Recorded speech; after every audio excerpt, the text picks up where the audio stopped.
House. AFGE, yes.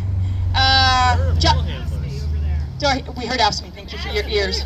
AFSME. Excellent. Thank you all so much. Jobs with Justice folks here today. Yes. And DSA folks here today. Exactly. Okay. So everyone here today knows how important the Postal Service is. I just won my primary to serve in the Oregon House. I am really excited to go and serve House District 27, but more importantly, to serve all of Oregon. And when we look at the parts of the state that are underserved by the Postal Service, or the threats of being underserved, right? They want to say, oh, maybe we don't have to deliver to every rural home because it's expensive.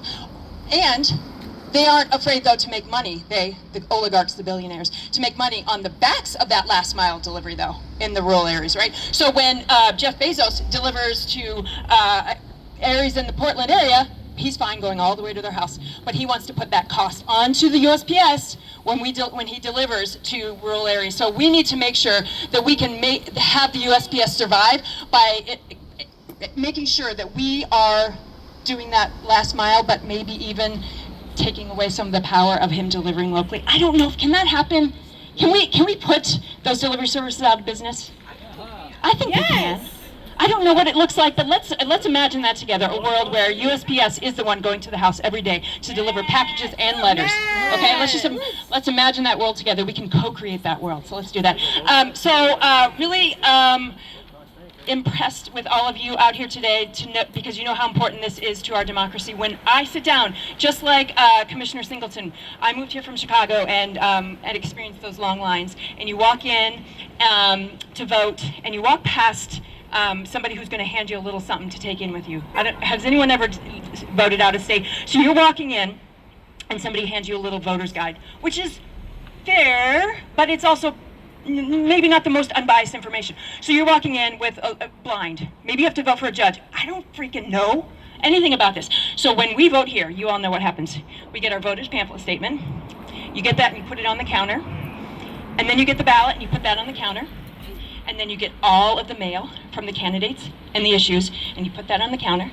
And then you sit down as a family and you vote with all the information, right? You can open your laptop, you can get more information, but we do that at home safely with as much information as you need to make that decision, and that is what makes our democracy stronger, right?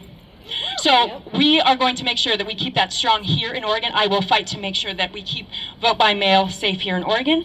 From my role as a state representative, I will put pressure on our governor and our attorney general, everyone, to make sure that we keep vote by mail safe. And I don't know what it looks like with Trump and his cronies and the Supreme Court say no, because I think we're going to fight back. I think we're going to fight back. So thank you all for being here today. Appreciate you all, and let's go USPS. Thank you, Tammy Carpenter. Also, aren't moms the best?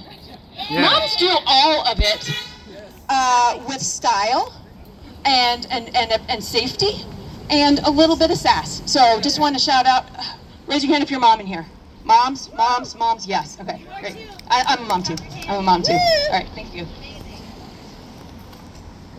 Thank you. With that being said, I am going to be a bit of a mom.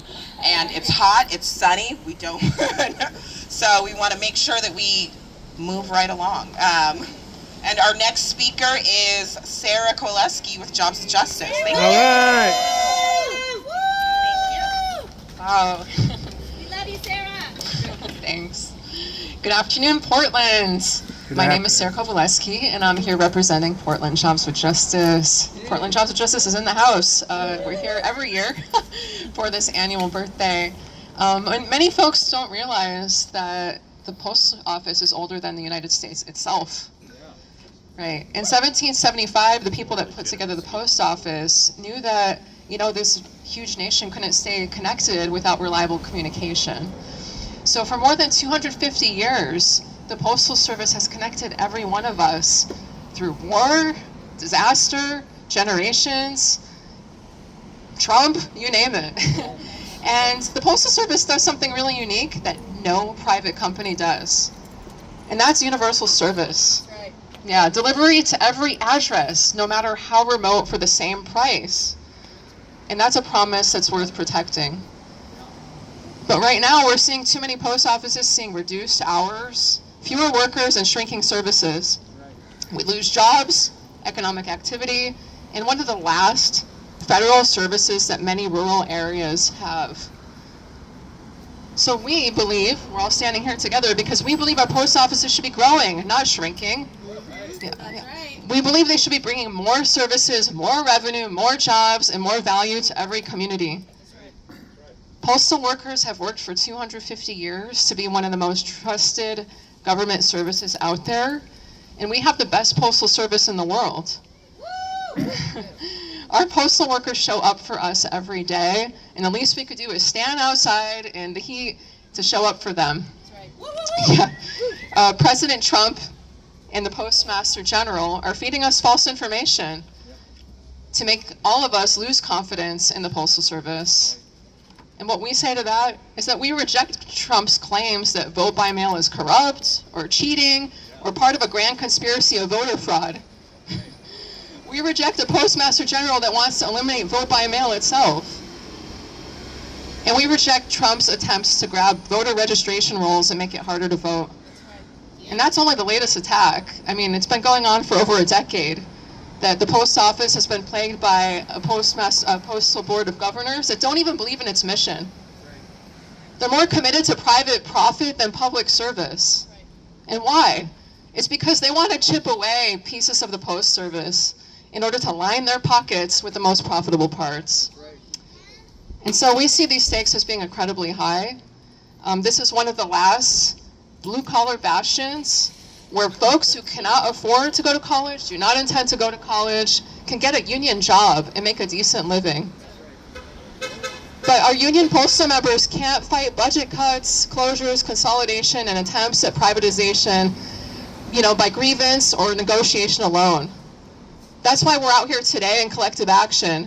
We have to be out in the streets because we can't save the Postal Service unless we show up and demand it. So thank you for showing up today. And like Teresa said, sign a postcard today, get your neighbors to sign a postcard, let your neighbors know what's going on, the vote by mail is safe. Thank your letter carrier, circulate the Community and Postal Workers United newsletter, and then sign up for Jobs of Justice newsletter, which I write, so that you'll know where to show up next time when you're called. Thank you, Portland.